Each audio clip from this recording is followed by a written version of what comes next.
Bueno, voy a hacer una introducción. La idea era, de una u otra manera, para el trabajo, de pronto hablar de un solo autor, pero yo por eso hago en este momento una introducción, y la pregunta es fundamentalmente por la teoría de las relaciones objetales.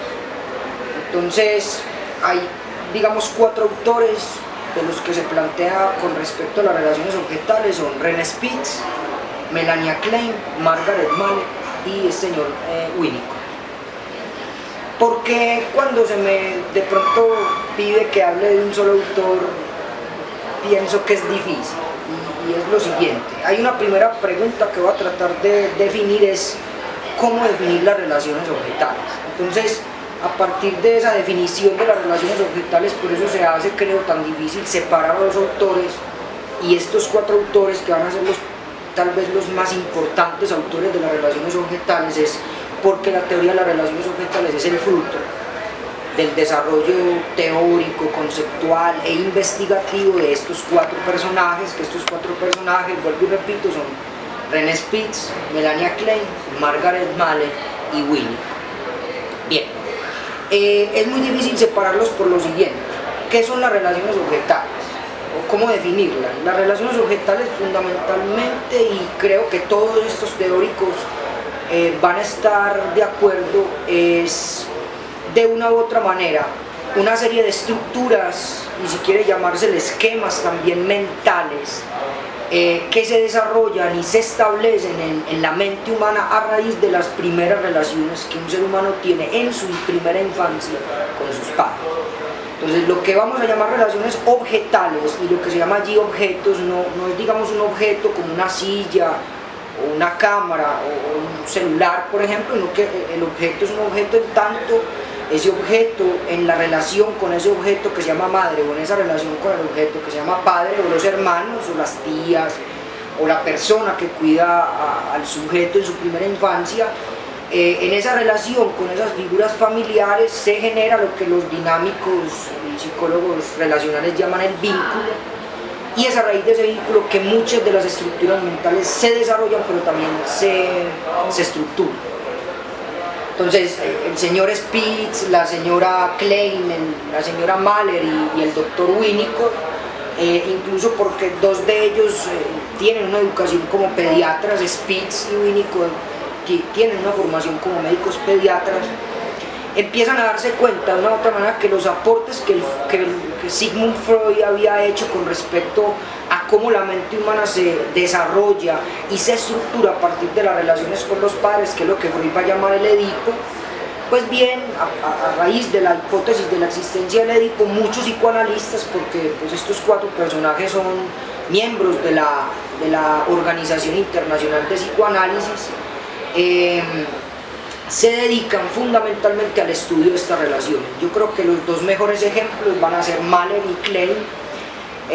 Mallett y Klein van a dedicar una gran parte de su trabajo, digamos, científico y teórico a tratar de entender cómo estas relaciones objetales en la primera infancia estructuran la personalidad de cada uno de nosotros, ¿cierto? Entonces, para definir las relaciones objetales es bueno tener entonces históricamente en cuenta el primer aporte. El concepto es definido primero por Freud, pero van a ser estos 4 autores los que luego le van a dar un poco más de fuerza y un poco más de una explicación mucho más, para mí, científica.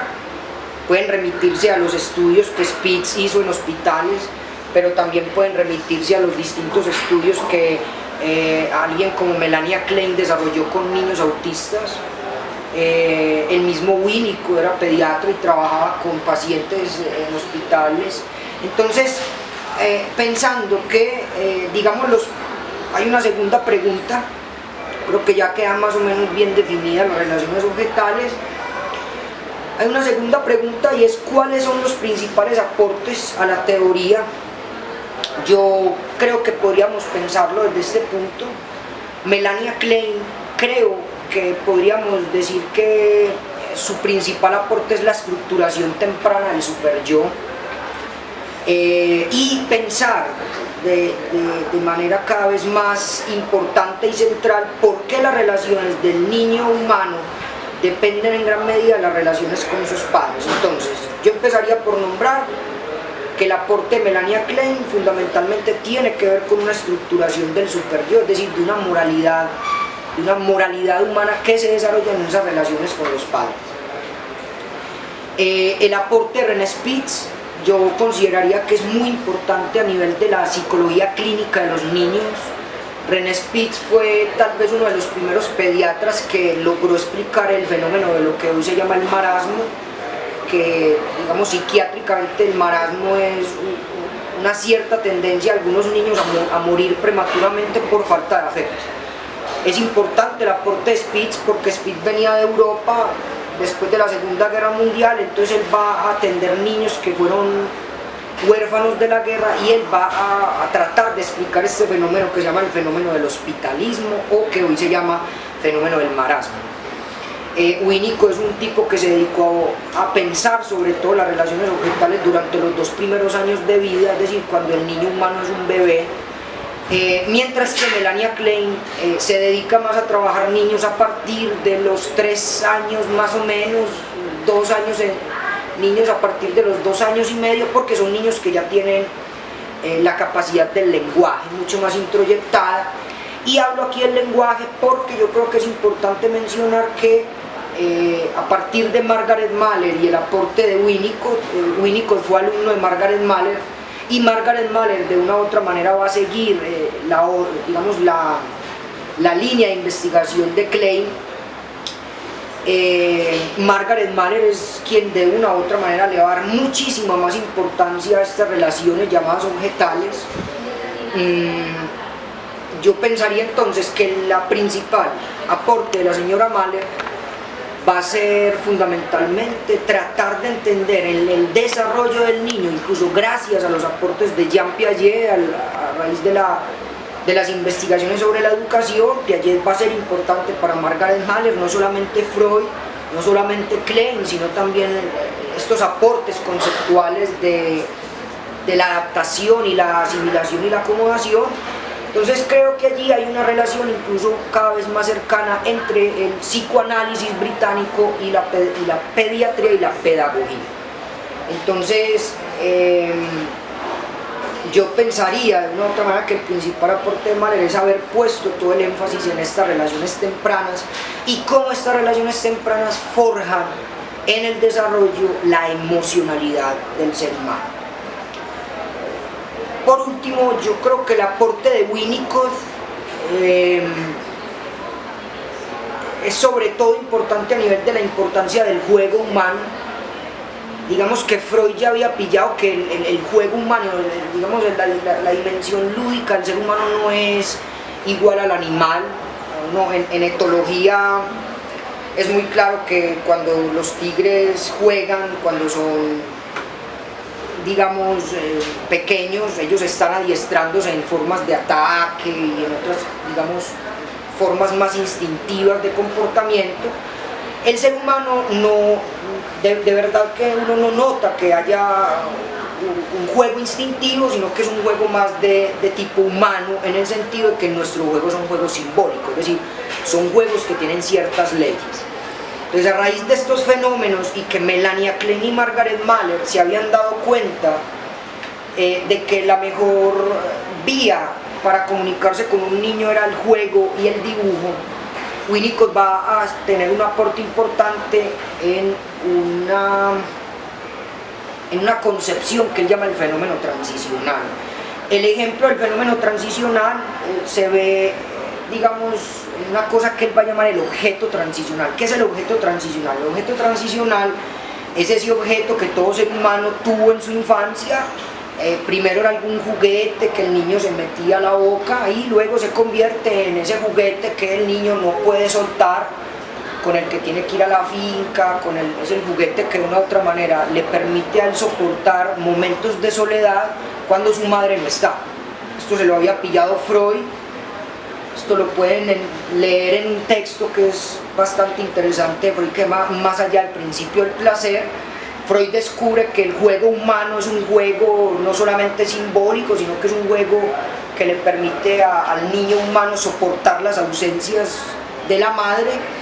Y Winnicott le va a dar una importancia grande a este objeto transicional porque es un objeto que es un objeto abstracto, una pijama o un peluche o una cobija, que digamos son los tres objetos que son más comunes en los niños, que son objetos sin los cuales el niño no puede dormir y no puede incluso ir donde la abuela amanecer o donde una prima, no sé. Pero esos objetos, digamos, que están cargados de una energía, digamos, libidinal, representan a la madre y por eso el niño puede fácilmente pasarse la noche sin necesidad de la madre, pero es porque ese objeto representa en el fondo los cuidados maternos. Tengamos en cuenta que el objeto transicional por lo general no es un objeto duro, los objetos transicionales siempre son objetos blandos, en general son objetos muchas veces peludos o peluche, como peluches, ¿cierto? Entonces, creo que el aporte de Winnicott ya nos muestra una fenomenología donde las relaciones objetales se ven a otro nivel y por eso se me hace incluso muy difícil tratar de separar estos teóricos en cuanto estos cuatro teóricos son los cuatro teóricos que son los principales teóricos de las relaciones objetales. Bien, y hay una última pregunta,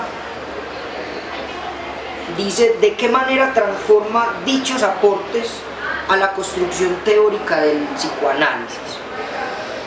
Bien, he hablado de Freud. Freud es el padre del psicoanálisis, es una cosa que es innegable, que es una cosa que tal vez los psicoanalistas tendríamos que cargar por el resto de nuestras vidas, pero hay que tener en cuenta que hay otra serie de psicoanalistas que son importantes en la historia del movimiento. Yo creo que hemos privilegiado demasiado algunas figuras como Freud o Lacan. Yo creo que el psicoanálisis tiene una serie de otros aportes de otros psicoanalistas que son importantes y más que hablar de una transformación de la teoría freudiana, yo plantearía más bien un enriquecimiento de los conceptos y de la teoría.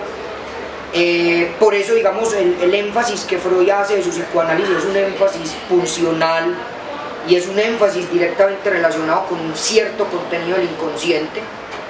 Él va, digamos, a descubrir que esa gran parte del contenido del inconsciente depende de las relaciones objetales, de una u otra manera son el fruto de las relaciones de ese niño en su vida, digamos, más infantil o primitiva, y la relación que ese niño tiene con la cultura, entendiendo que los padres y la familia son los principales transmisores de las ideas, de las creencias, de las costumbres, de los rituales de la cultura.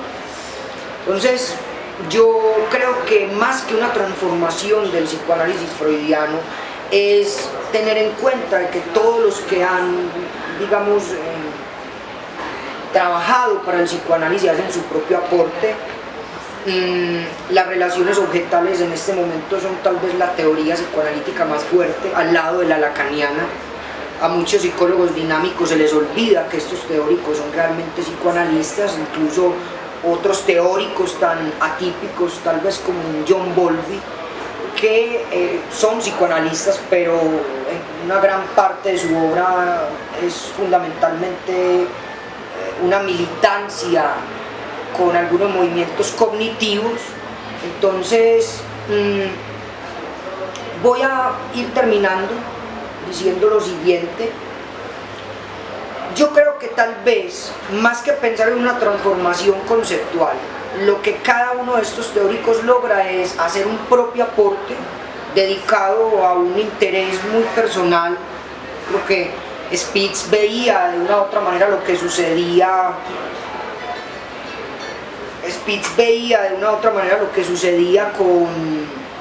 Con estos niños en el hospital, que muchos morían por la falta de afecto. Margaret Mahler había visto todo este desarrollo, digamos, de las relaciones objetales, no solamente en sus pacientes, sino que Margaret Mahler tuvo la fortuna de ser, digamos, pagada por una universidad durante casi 10 años para desarrollar investigaciones muy serias de corte cuanti y cualitativo en lugares adecuados para todas estas investigaciones. Es decir, Margaret Mahler es una mujer que demuestra la investigación cuantitativa cuánto podría aportar al psicoanálisis. Melania Klein dedicó la mayoría de su vida a atender niños psicóticos y atender adultos psicóticos, y creo que ella va entendiendo allí mucho el fenómeno del delirio y la estructura superyoica. Y por último, Winnicott, creo que el aporte fundamental es este fenómeno y este objeto transicional, y también cómo de una u otra manera el ser humano es un ser que transmite, se comunica por medio del juego y por medio del dibujo, y cómo de una u otra manera la manera más idónea tal vez que un psicoanalista tiene para comunicarse con un niño es tratar de hablar en su propio lenguaje, que su propio lenguaje es el lenguaje del juego y es el lenguaje del dibujo. Yo creo que